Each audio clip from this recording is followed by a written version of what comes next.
Welcome to This Explainer. Today, we're diving into the incredibly cool ways geologists, geographers, and urban planners take a flat, two-dimensional map and translate it into a rich, three-dimensional understanding of the world. To kick things off, we really have to ask a foundational question.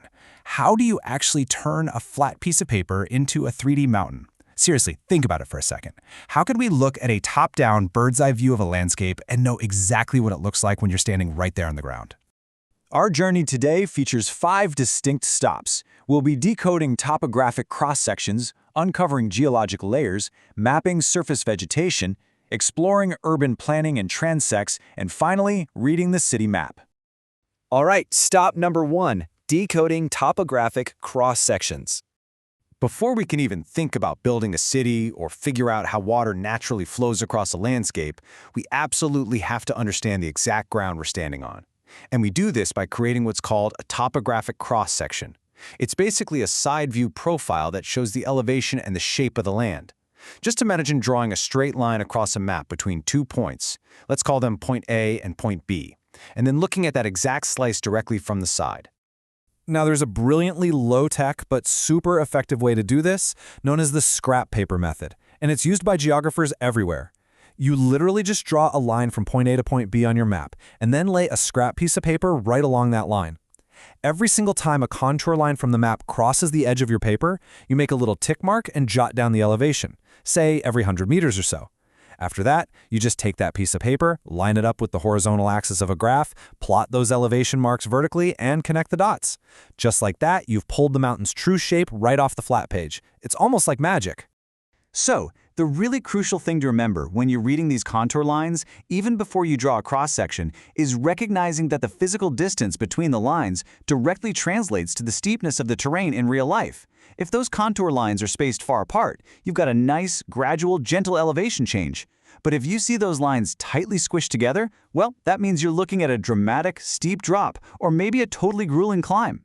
Moving right along to stop number 2, uncovering geologic layers. You know, you can actually think of a landscape just like a beautifully layered cake. A top-down topographic map, that just shows you the frosting. But a cross-section slices that cake wide open. It reveals not just the topography, the outer shape of the slice itself, but the geology. That's the complex, hidden filling and the deeply layered rock structures trapped way inside. The absolutely key difference between these two concepts is depth. Topographic profiles give us that outside wrapper, strictly showing the surface land elevation. Geologic cross-sections, on the other hand, go beneath the ground to show us the fascinating and honestly often chaotic rock structures inside. We're talking about layers that have been tilted, folded, and completely crushed over millions of years. So how exactly do geologists map this chaos? Well, they look for geologic units separated by what they call contacts. They figure out the strike and dip, which is just the compass direction and the angle that these rock beds tilt at. Say, for example, dipping toward the center at a 45-degree angle. By doing that, they can actually map it out. They plot where these beds intersect the topographic profile right on the surface, and in doing so, they essentially unfold the Earth.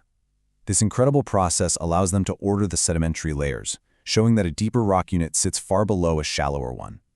And that lets us literally read the history of the Earth, from the oldest rocks at the bottom straight up to the youngest at the top. All right, stop number 3, mapping surface vegetation. Now we're going to pivot a bit from a cross-section to something called a transect. A transect is simply a straight line, or a very narrow section, that goes right through an object or a natural feature across the Earth's surface. Think of it kind of like taking a slice of the map, but instead of looking straight down into the dirt, you're walking across the surface to track the changes over a specific distance. And guess what? We can use our trusty scrap paper method for this too. Just imagine drawing a transect line right across a vegetation map of Nigeria. By placing your paper on that line, you can tick off the exact borders where the vegetation changes. You're tracking those physical transitions, like where a lush montane region suddenly shifts into woodland and then eventually stretches out into a massive shortgrass savanna. By copying the map's legend, you end up creating a color-coded, rectangular transect bar.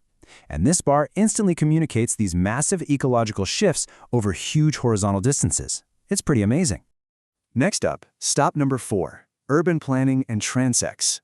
What's truly fascinating here is the actual history of this tool. It was first conceived by the explorer Alexander von Humboldt way back in the 18th century to map wild environments. We're talking ocean shores, dunes, wetlands, things like that. But today, the transect has been brilliantly adapted by modern new urbanists. They use it to organize human environments, scaling all the way from the most pristine natural zones directly to the densest urban centers. This adaptation forms the entire backbone of a major modern city zoning philosophy that planners call the Smart Code. When you look at a typical rural-urban transect, notice how the environment escalates. Just as we tracked changing rock layers or types of grass earlier, urban planners use this exact same logic to track the physical character of a human settlement. It shows this perfectly mapped escalation, starting from the completely natural zone on one end, which planners label as T1, and moving progressively through rural and suburban areas, all the way up to the dense, bustling urban core, known as T6 on the other end. Breaking this down really shows the genius of the system. It proves that the rules for physical design evolve systematically.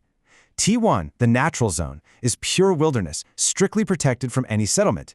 Move up to T2, the rural zone, and you start seeing sparse farmhouses and woodlands.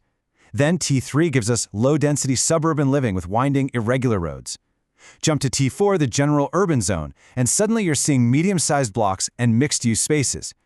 By the time we hit T5, the urban center, we've got high-density retail and tight street networks, culminating finally in the T6 urban core. That's your downtown, packed with the largest buildings and major civic centers. Literally everything has its designated place on the line. And that brings us to our final stop, number 5, reading the city map. Now, let's look at a real-world example, the official general land use map for Butuan City. This perfectly illustrates how huge tracts of land are meticulously categorized, strictly zoned, and beautifully color-coded based on these exact transect principles. You're looking at a massive, incredibly complex environment that's been made completely legible, all through the same basic strategies of mapping and cross-sectioning we've been talking about this whole time. When we pull the hard data from that map and look at the land use distribution, it becomes super clear just how much of the region is dedicated to the greener side of our transect. I mean, look at these numbers. Over 26,000 hectares are reserved for agriculture, and a whopping 36,000 hectares are dedicated to protection and production forests. Now compare all of that to just roughly 1,600 hectares for residential zoning. Planners here have definitively prioritized those T1 and T2 natural and rural zones to perfectly balance out their urban core. So the next time you look at a flat map, whether you're scrolling on your phone or looking in a book, I really want you to remember the scrap paper method. Think about all those hidden geologic layers, the shifting surface vegetation, and those complex urban zones. If you were to draw a transect line directly through your own neighborhood right now, what hidden layers of geology, topography, and urban design would you actually uncover? What invisible 3D world is just waiting to be discovered right beneath your feet? Thanks so much for joining me on this explainer, and as always, stay curious.